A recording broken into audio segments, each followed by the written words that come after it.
Okay, Jason Bosch, how are you doing? What's up, Mr. Frank? Doing real good. Thank you for asking. How are you, my friend? I am fantastic. I'm so excited to get you on this and have this conversation with you. So I'm gonna let you introduce yourself. This is Jason Bosch. Introduce yourself. Right on, right on. I appreciate it. So, yes, I am a real estate broker here in California, Southern California area, Los Angeles County. I am also a real estate coach. I have been coaching now I just completed my 8th year.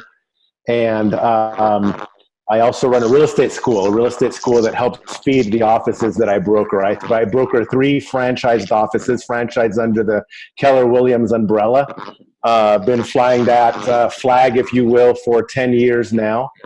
And between the school and the coaching clients and the brokerages, certainly keeps me busy. I'm also a father of 3 and grandfather of 1, even though we're calling me Papa, because it somehow seems more age appropriate. Wow. Wow. Great. You're a grandfather now. Yeah, I know. Yeah, it's fun stuff. She's 7. She just turned 7 months. Oh man. So I have all these new jokes that just popped into my head that I can razz you about. Right. Of course, I get it. That's all. You're a busy guy. I stay really busy. Yeah, really busy. I learned early on that an idle mind is the devil's playground, if you will. And so I take that to heart, and I'm busy in everything I do, and it turns out to be good because then my circle and those around me are benefited, and that's a plus for me. That's very cool. So I remember when we first met. I was the assistant team leader at a Keller Williams in Northridge, and I had never done Bold before. And I was actually living in Thousand Oaks. So I got the opportunity to do Bold, but the thing is that I was kind of like on the fence about doing it or whatever. And so when I went there the first time, I saw you pitch it, and I was like, you know what, I think this would be a really good thing. So I'm in. So I don't know if you knew this, but when I was living in Thousand Oaks, I had to drive on the 101 freeway to the 23 freeway to the 118 freeway to the 405 freeway to the 5 freeway to the 14 freeway to get there every week. And it was a commitment. Like, I don't find a lot of people have that type of commitment to. Sure. I had to wake up. We had to be there at like 8:30, I think. Was it 8:30? Mm-hmm. Right. 8:30 is when we start. Right. Literally wake up at like 4 a.m. because that's over 2 hours long. That's a tough drive. That's one of, that whole description that you have there. Southern California traffic is pretty bad for, by comparison to any place in the country. And that particular part of Southern California is really tough. So yeah, you were trekking it to get to that class for sure. And this is the part you might not know, is that was 2015. And so right at that time, I was already a number of years into a divorce situation that I was going through. I was going through a really tough time, and my business had tanked and bottomed out. I mean, when going through a divorce and then having the recession and all that stuff combined, like, I was always successful in real estate. So when I got hit with adversity, I didn't know what to do. And so I went into this class, like, literally hoping for like something to happen. And then you started, hitting us with the lead generation and the calling. Sure. And what happened was I was sitting at the table in there, and I called one guy who was an investor, and he had a property for sale. And I was so excited because I got a lead. And then I got this lead, and then what happened in the lead is like, you know what, I can't give it to you because this other guy brought it to me and I'm flipping it. And so what I did is I followed up with him. Did your house sell yet? Did that flip house sell yet? And the other guy had it listed, and the other guy wasn't selling it. And so I just kept following up. And what I did is I figured out why it wasn't selling. And then when that listing expired, he came to me and I said, well, I'll tell you why it wasn't selling. And it wasn't selling because the guy put it on the market the same time he sold it to them, and then he pulled it off the market. So it was like accumulating days on the market. Got it. And so when it hit the market, it was already 90 days on the market in a market that was like a 30-day average sale time. Right. I ended up taking it over. I ended up selling it. And then he was like, oh, you did such a great job. I'm going to give you this property in Porter Ranch. Gave me an $800,000 in Porter Ranch. I did a good job on that. He gave me another one in North Hollywood. Now, this is where it gets really interesting, is that I sold that one like this in North Hollywood. And then somebody next to me said, hey, you're really good at pricing houses. I'm actually getting the listing to the house next door. You know, what should I price it at? I said, wait, I'll tell you what to price it at and give me 3 days to bring you an offer. I went through all my offers on the house next door, and I called one guy, and he was like, yeah, we'll offer $425,000, which is $25,000 more. And it happened to be Tarek El Moussa. You know who that is? Yeah, sure. The movie star. Yeah, the flipper flop. And right. so I was like, holy crap, you guys are from the TV show. He goes, yeah. And he goes, and so like I got them as a client, and we bought that house all cash, closed in 14 days. Wow. So from working with you in Bold with Keller Williams, I ended up closing within the next 12 to 13 months. I closed like almost 100,000 in GCI. Wow, nice. And it literally, it was the stepping stone to turning my life around, which is ultimately got me where I'm at today, which is like beyond, like, I'm so beyond happy right now. And honestly, you don't even know this. I mean, so a lot of my success I attribute to you. I appreciate that, man. Thank you so much. And yet you had to do the work. So, you know. That's what I want to talk about today. That's what I want to talk about today, because so I'm the team leader of Keller Williams in Porter Ranch, and right. It's December. Like next week is Christmas for everybody. And you're at your lake house. Yes. The one thing that I'm hammering on agents right now is lead generation. And when I recruit an agent, I tell them, I said, listen, we have artificial intelligence, we have technology, we have all this amazing stuff that can help you. Right. I will give you every tool that you need. The one thing I can't do is I can't do the work for you. Right. And that to me seems to be the one piece that the agents don't want to do. And during December, everybody slows down.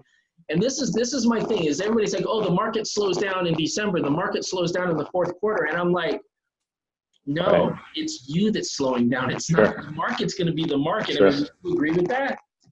Yeah, no, absolutely. There's so many things about the calendar that I feel agents don't understand, and I'm willing to share as much of that as time permits.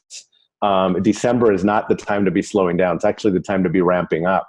You don't want to be starting anything that I'm imagining many of the people on your podcast or that may be watching this are planning to make 2020 a good year. Some may even say their best year ever.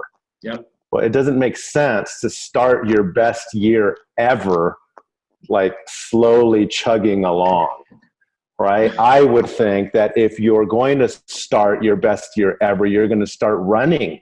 You're going to start your best because it's your best year. And December is actually when it starts. It actually starts as far back as November 16th for most markets in residential real estate, because it takes on average 45 days from the time we put something together to the time we get paid.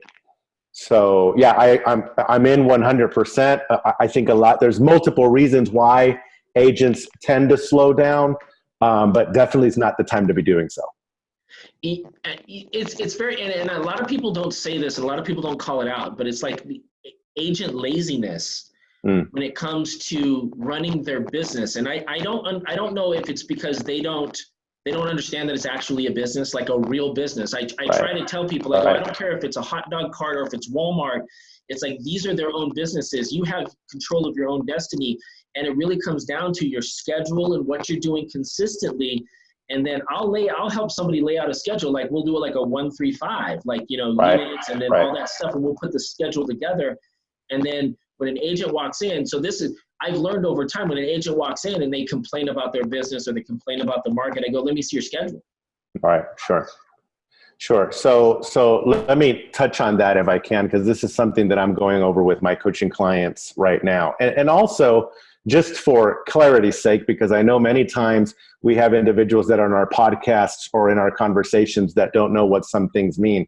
The class that you were referring to, right, that we went over, Bold, yep. Business Objective, A Life by Design, it's a program. It's a conditioning program. It's authored by Keller Williams as a company. And many Keller Williams agents go through it. It's not exclusive to Keller Williams. And That program, somewhat similar to the coaching that I continue to do on a one-on-one basis, definitely dissects and has agents working from the calendar. So that being said, right, that quick acronym explanation, if you will, here's something that I'm sharing, right? Yep. If we broke down the year into 4 small years, we call them quarters, right? Business, that's how business is measured. If you and I were in charge of a Fortune 500 company, we would have to post our numbers every quarter. Yep. And our shareholders, who are the owners of our companies, are going to measure whether we're doing what we said we were going to do based on what we post quarterly. Yep. So it is not a foreign topic, right, to measure your success in any business by the quarter. Yep.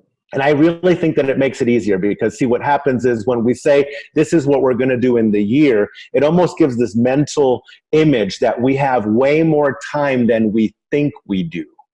So a lot of time is spent not really hustling as heavily as one can. Yep. So let me get to my point. Every quarter is 13 weeks long, right? The week is 52 weeks. The year is 52 weeks. Half a year is 26. The quarter is 13.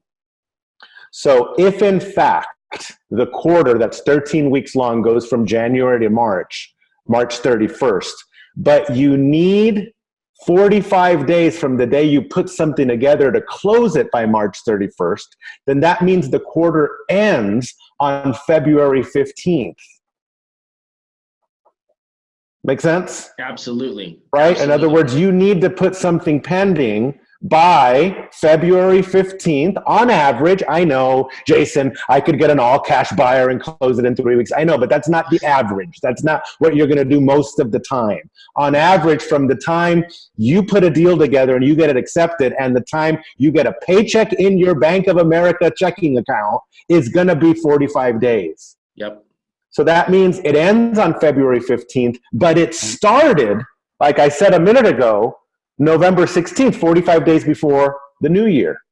So get a load of this.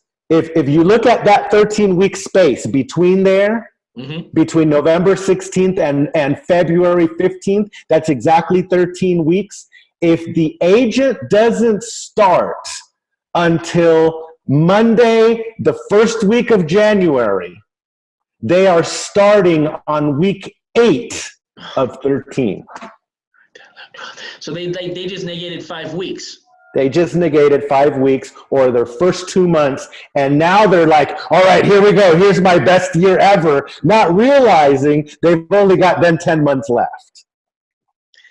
You're absolutely 100% spot on. That is, and then they start blaming all these other things that are like that don't mean anything on why they're not where they're at in their business. Well, yeah, and you know, look, a lot of it is not knowing, right? A lot of it is not knowing. Many of the people that come into our industry don't come from a business background, right? Don't have a numbers background, don't have a sales background. Yeah. And that's on us. That's on us as the industry leaders to really give them that education to bring them on board. That being said, right now, excuses aside, there's no blame. Because you cannot call your mortgage company and give them excuses as payments. They don't take excuses. They take cash. They take money. They take wires, right? And since that is so specific, then you need to have the actions done that's going to create that income so that you could send those wires out.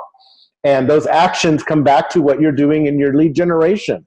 Right? Those activities. There's not I don't think there's a wrong way to lead generate. You just got to be able to generate enough business, enough leads for yourself so that you accumulate, right? Well, the appointments and the business you need to get the money that you're looking for.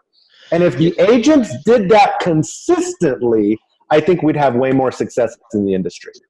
100%. I mean, when I'm interviewing agents, one of the questions that agents ask me, especially new agents, is they're like, are you going to give me leads? And I want to scream when that happens. And yeah, right. It's like, I'm not giving you fish. I'm teaching you to fish. And this is how you're going to do it.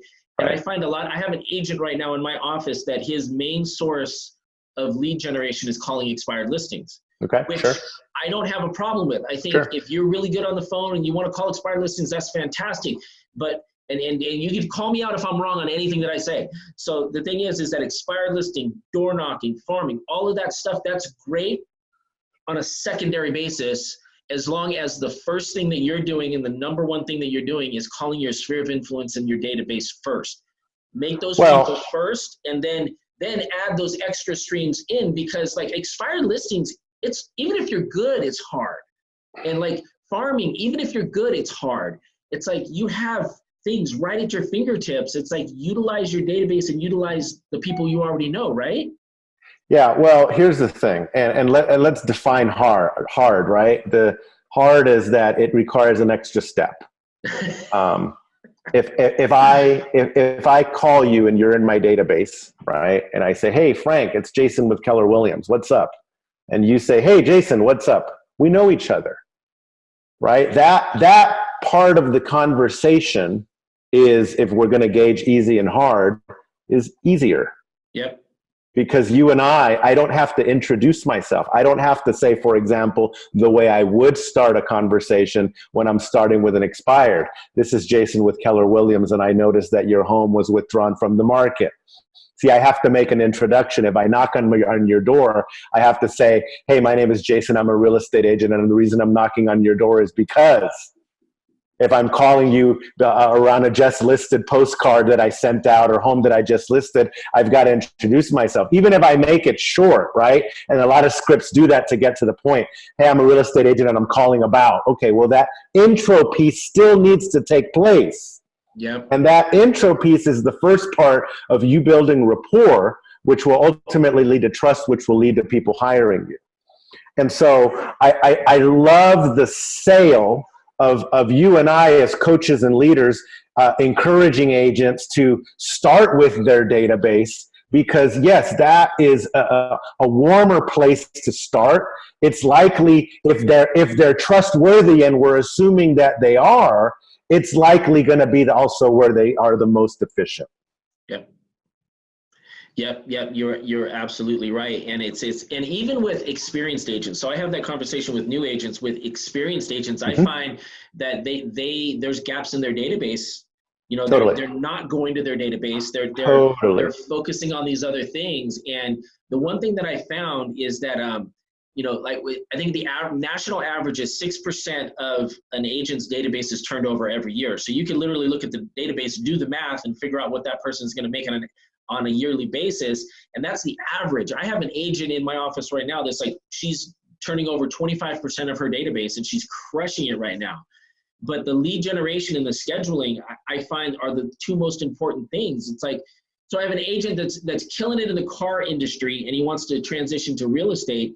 And he's like, but I work, I get off at 4:00. And I'm like, that's fine. I said, can you give me 4 hours after you get off work? And he goes, absolutely. I said, then you can make whatever number you want to make in the next 12 months.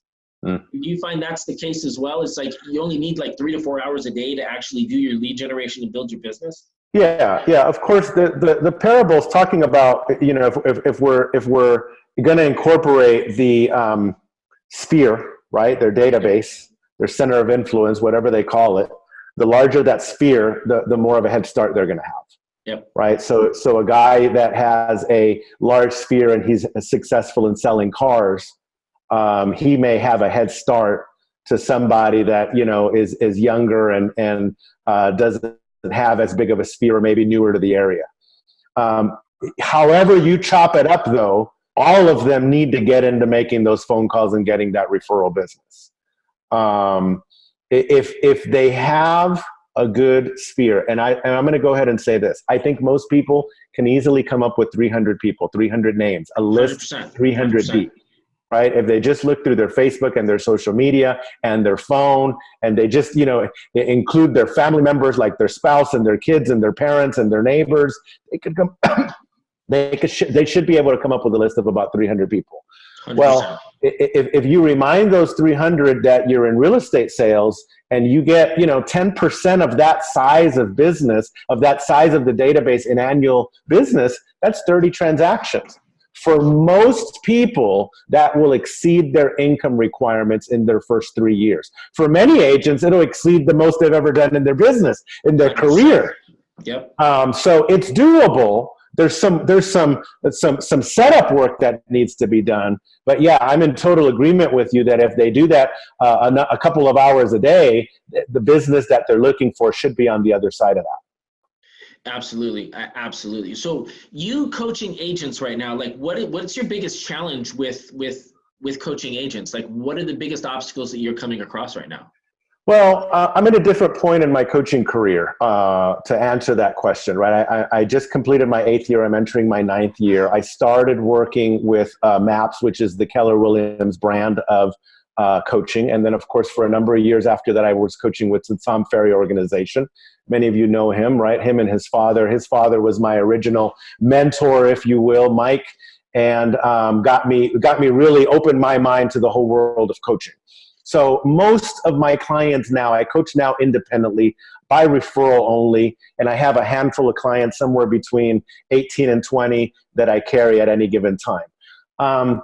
So they come to me already more established than the typical agent that might come through those organizations that are selling a variety of coaching programs. That being said, at this level and at this level, mindset around lead generation, it remains the biggest challenge. And I say mindset because it's not really a skill set. Certainly the agents that come to me with experience, they've got the skill. Some of the agents that don't have the experience, we could teach them. That takes a minute, right? It's like dribbling a basketball or hitting a tennis ball. It's an acquired skill.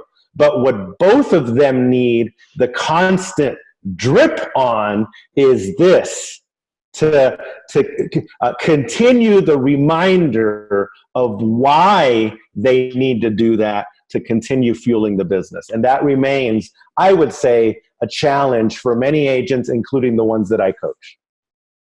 I would 100% agree with you. And that's the one thing that I'm nailing with my office right now is my office, I'm very fortunate that I have my $30 million producers and I have my agents that haven't sold anything in my meetings all the time. So that's really cool. But the thing is I have the same conversations with them, and it comes down to, I don't care how skilled you think you are. It has nothing to do with talent. It has nothing to do with skill. It has everything to do with what you're thinking in between your ears. Right. And what are you talking to yourself about every day? Like, I don't know if it was you that I heard it from, but it's like, the person that talks to you most on a daily basis is yourself. Yeah, for sure. So that being said, a new agent coming into the business right now today, what would be your advice to any new agents that walked into the business today and they said, I want to be successful? And the commonality, when I ask agents, what do you want to make in the next 12 months? Everybody's like, I want to make $100,000. That's like the magic buzz number. I want to make $100,000. Right. So if somebody says, Jason, I want to make $100,000, like, what do I do? Like, what would be your advice to them? Well, I first want clarity around that 100,000. Do they mean pre-tax 100 or after-tax 100? So let's go with after-tax. And are they referring to have before paying their broker or after paying their broker? Right. And do they want to keep the 100, or do they say 100 minus expenses? So I say that with a smile on my face, right, and sarcasm, because a lot of agents, like we said, don't have a business acumen. And so they don't really know that 100, just a straight GCI 100, doesn't really mean 100. It means like 150 or 175. Yeah. Well, if you just do the quick math, even if you're on an 80-20 split, which at the beginning of your career, you're likely not going to be on, but let's just say you are, that means 100 minus 80-20, you're at 80. And then that 80, you've got expenses, right? You've got to pay the board. You've got to pay your super. You've got to pay your contracts. You've got to pay your gas. We were calculating in our Downey office south of where you are in Los Angeles that on average, our agents were paying $500 a month just in gas. Oh yeah. Gas, not like gas to like for themselves, gas in taking their clients and showing them 5 properties a weekend for 2 clients every week, which is about $120 a week. That already gets you to $500 a month. Well, $500 a month is $6,000 a year. right? So that's just in that one expense. So again, if you're at 100 minus 20 to your broker, 6 to your gas, now you're at 74. I'm going to guess you're easily going to spend an extra 4,000 in miscellaneous. Now you're at 70. You got to pay the IRS twice because you're a self-employed business owner. See, if I'm your employer, I pay your self-employment tax for you. But when you're your own employee, the IRS doesn't say, okay, well, we're just not going to take self-employment tax from this person. No, you pay both of them. And then, of course, if you're in the state of California or one of the states that also charges income tax, then you got to pay and file a second time. So even if you had all that and you were at 70, and then you've got probably $8,000 to $10,000, if you've got a good accountant in tax burden, you're left with 60, which is $5,000 a month, which is not that much money. It's not. You're absolutely right. Right. So I didn't answer your question, right? I'm drilling on that because I want somebody to hear that, to be aware, like, holy shit, right? Like, I've got to make more than what I think I've got to make. If 5,000 is where you got to be and that's your only income in your household, then yeah, 100 will make it. But if you're needing to make more than that, and at 5,000, let's face it, you're not saving, you're not investing, right? You're not accumulating for the future. You don't have enough for a rainy day. You're not really taking vacations. That's not really taking you anywhere. So you've really got to be above that marker, which is way normally going to be north of 12 deals a year. Yeah. Probably in some markets 15 deals a year. And if you really want to give yourself some elbow room, you got to be at about 20 deals a year. So once the agent asked me what you asked me, and we go through that quick little aha moment, right, which for most of them will be that, then I want to see what their lead gen sources are. Now, I'm biased like you are. My favorite, my preferred lead gen source is their sphere, their center of influence, their database, for what we said a minute ago. Yep. But regardless of what that is, I'd like them to have 4 lead generation sources. So if they agree with me and they choose that number 1 is their database, then I'd want to see what the other 3 are. And we could go through, a list of what those are, and then we work on the skill set to make sure they're always working those 4 sources. Got it. So pick 4 sources and work your way down from each one of those. I think that's really good advice. You mentioned something that I think is really important that I don't think we talk enough about in the real estate industry, is that taxes, self-employed. Yeah. So your recommendation, should agents become incorporated? It depends. It depends on the agent and the agent's production. It depends on whether the agent's income is the only income in the household, or if they have extra income from a spouse or a partner or something else, right? For most of the agents that I'm working with that are exceeding that 20 units a year level, they are incorporated, right? They have a small business that's going to save them on some of that self-employment tax. It allows them to prepay themselves a modest salary, so that they only pay their tax on that, not their self-employment tax, because they're paying themselves as an employee. So there are some tax strategies, but the answer really depends on other factors, including any other income. Got it. Man, this is really, if you see me writing down here, I'm taking notes on some of the things that you're saying. Right, so I'm going to steal your stuff and use it later. Sure, steal away, man. Go for it. I see, one of the reasons I tell people to focus on their database is because of, and this is a different conversation, but their database to me is so important because of the way the industry is changing with Zillow and Redfin and all of these other technology companies and everything that are coming out there. I think that agents need to create, a fortress or a moat around their business. And I think you do that with your sphere and the people and you keep growing that, because people are like, oh, well, is the market good or is the market bad?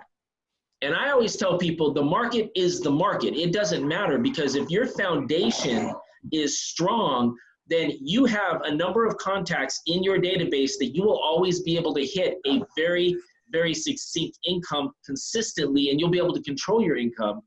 But a lot of agents don't see that, and there's a lot of things on the outside that people let affect their mind that gets them to not understand what's happening in the real estate market. Does that make sense?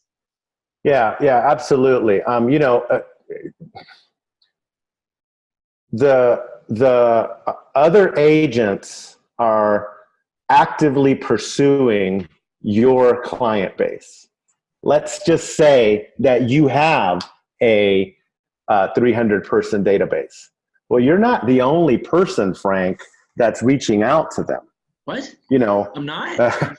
Well, I'm just plugging in my computer here to make sure I've got battery, including some of these tech companies that are spending millions of investor dollars and looking to find a way to get closer to your client. Now, I say your client because that's who I believe they are. I believe it's your client. I believe that you, the local real estate agent in any town USA, is the best suited to service local real estate. I do not believe that some company out of San Francisco, California, that's taking investment dollars worldwide, looking to get closer to the client and supposedly make it more consumer friendly, is necessarily going to give them a better space in buying the property, or are they going to protect them well? Now, of course, I'm a broker and I have a lot of other a bias as to why I say that. That being the case, it doesn't matter what Jason thinks. They're going after your client anyway.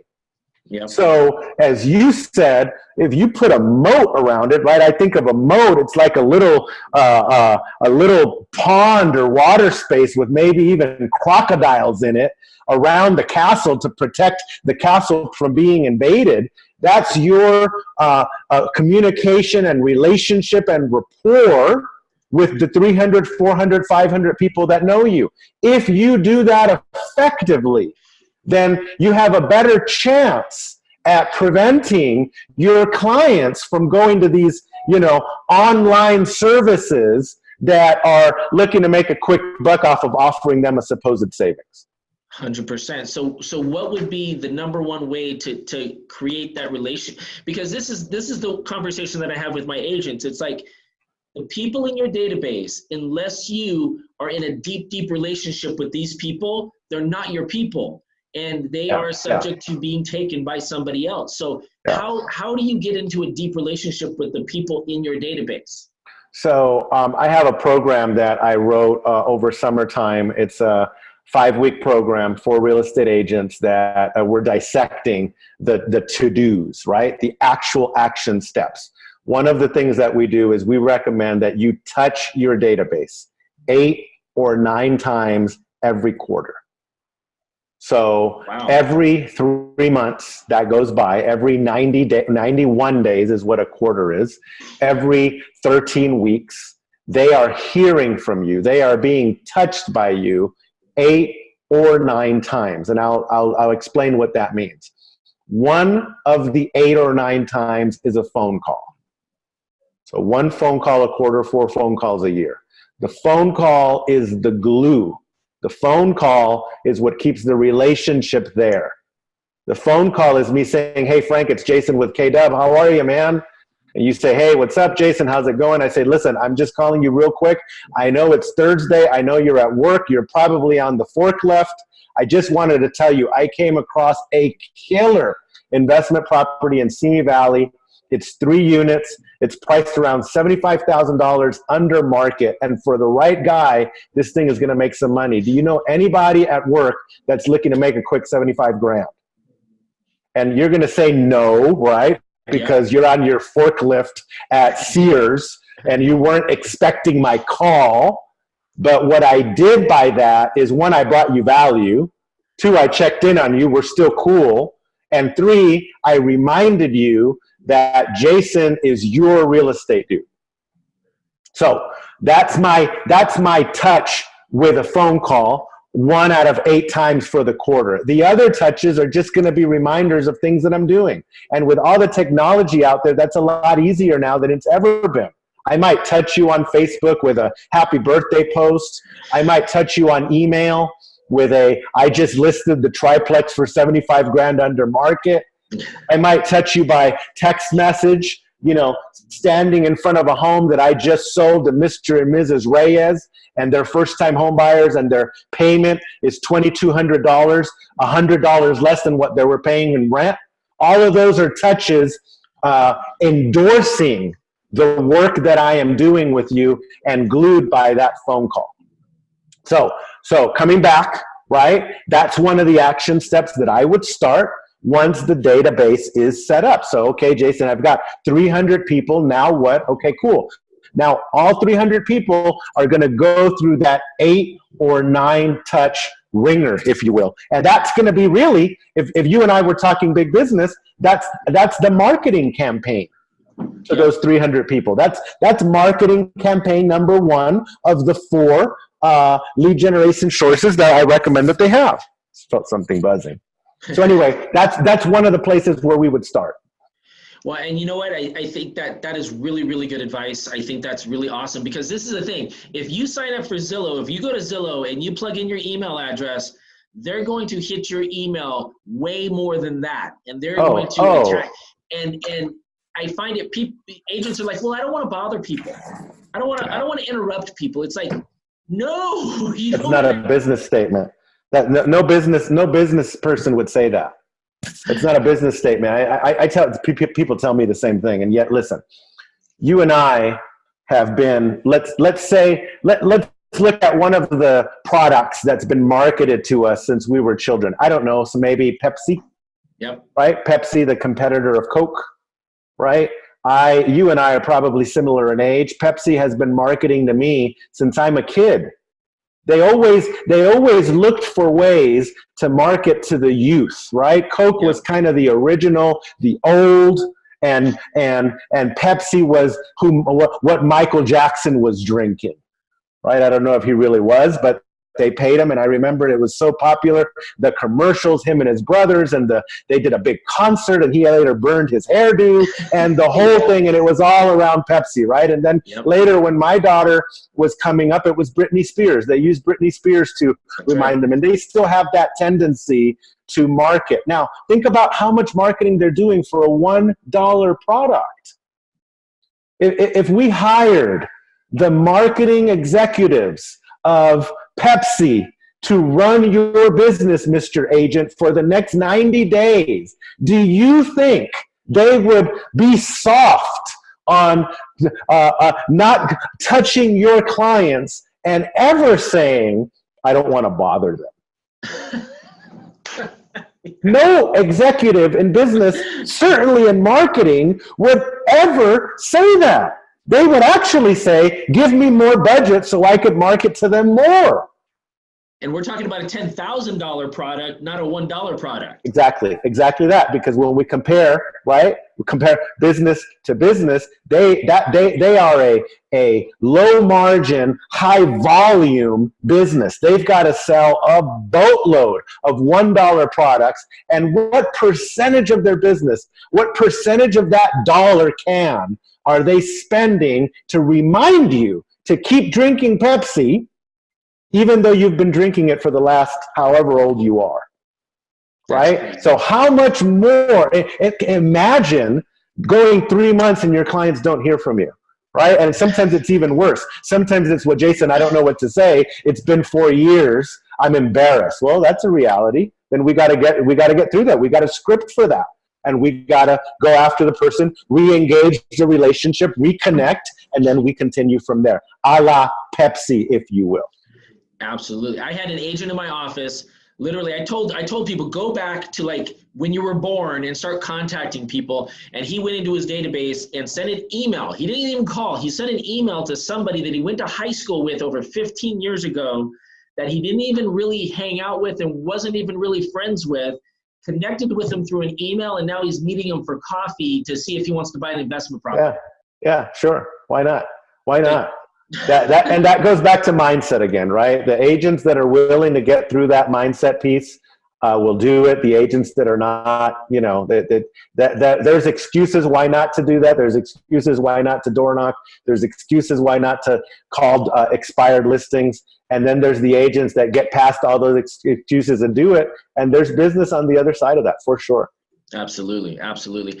Well, I could sit here and talk to you all day about real estate because it's so easy to talk to you, and you just have so much knowledge. It's amazing. So, but I don't want to keep you all day. I know you're at your lake house out there, and but I also know you have a coaching program, and I want to give you the opportunity to tell everybody about what you do and how they can contact you and take advantage of all that stuff before we wrap up. Yeah, absolutely. So a couple of things that I've been able to learn, and I'm super, super thankful to the experiences and the forums that have allowed me to get here, right? I've got over 8,000 coaching calls under my belt now. And I say that not to impress, but to impress upon the agents potentially listening, is that most of the time when you sign up for a coaching program, you're really looking to work with a coach that's not going to be learning on you. Right? All of us coaches that last this long, there was a learning curve.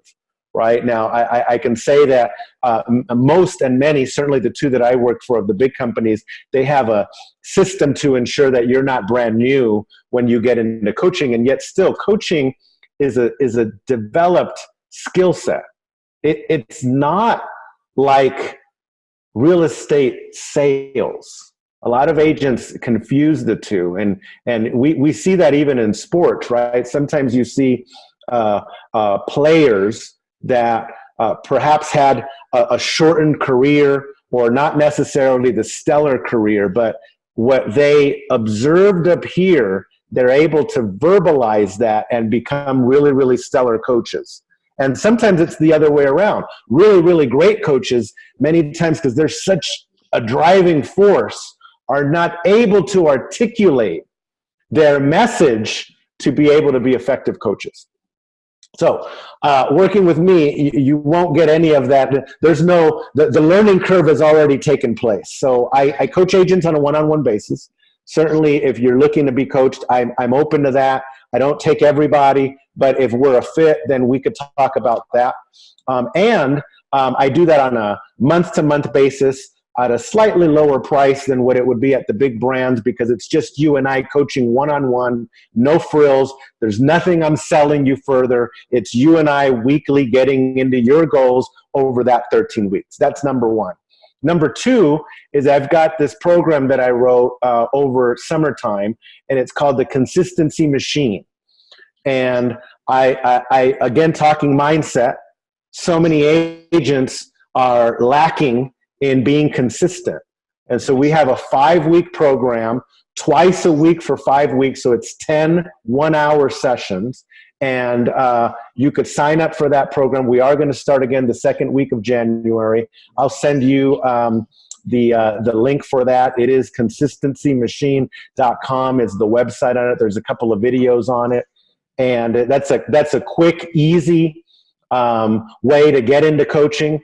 For just a couple of $100, you could get 10 sessions with a coach, 5 weeks, and really get your career jump started. And sometimes that leads to one-on-one coaching, and sometimes it just leads to you're kicking ass, and either one is fine. That's awesome. And I mean, the price point just seems perfect, because a lot of these places charge thousands of dollars, and the people who really need the coaching can't afford it. And that's frustrating to me, leading offices where agents are in here and they need help, and they just can't write those checks. So I think that's amazing. Yeah. Well, that's one of the things that I noticed when I went on my own. I do not take a client that doesn't have the financial means. I'm not going to be putting somebody on a credit card and getting up there and be real energetic. Look, I'm a coach. I'm a speaker, right? I spoke in 35 rooms and 3,000 people across the country in that boardroom. I could get up in a room and motivate you and have you give me $1,000 a month for 12 months on a contract. But if your financial position does not allow for that to be a sound business decision, that I'm really doing you a disservice. And so now, working independently, those are some of the things that I do a little bit different. And for the clients that are a fit, right, then it's a win, and it's a win. And I like doing business that way. That's awesome. And you also have a real estate school, don't you? Yeah, I do. I do. If you're local to my area, which is Rancho Cucamonga or Downey or Diamond Bar, we have a weekly real estate school. We have some really great teachers that do that. That's a 6-week program, and you can also get licensed there. Costs $300, 6 weeks. And our big thing is live instruction. So that's why I say local. There's a lot of schools that do that online. That our space is the live instruction. So if you're local to that and you know somebody that wants to get licensed, certainly they're welcome to come our way as well. That's awesome. And I will testify, you are the real deal. You've run offices, you've coached agents, you've recruited agents, you've done it all, and you are the real deal. I can say that I don't think I would be where I'm at today if I hadn't met you and we created the relationship that we did. So I'm super thankful to you. And if anybody needs a testimonial from me, I'm more than happy to do it. So I really, really thank you for everything that you've done, and especially for coming on and talking to me today, man. This was awesome. Absolutely, man. The feeling is mutual. I really, really appreciate the kind words. And hey, listen, you and I are those kind of people, right? We're the kind of people. That's why you and I get along. That's why we're friends, because we're the kind of people that learn something and get a win out of sharing that with others and bringing people along. So Absolutely. if we could make that circle as big as possible, then both you and I win, man. I appreciate you. I appreciate you and Tracy, our friendship and our business relationship. And absolutely likewise, if I can do anything to help, I'm here. Yep, and I think you're the only other Charger fan that I know. So hey, well, that makes 2 of us. They need more, man. They need more. And it was a rough season, but hey, there's 2 of us, and we could start from there. Thank you so much, man. You have a fantastic day. Frank, you're awesome, dude. I'll see you soon. Merry Christmas, my friend. Merry Christmas. Bye-bye. Bye-bye.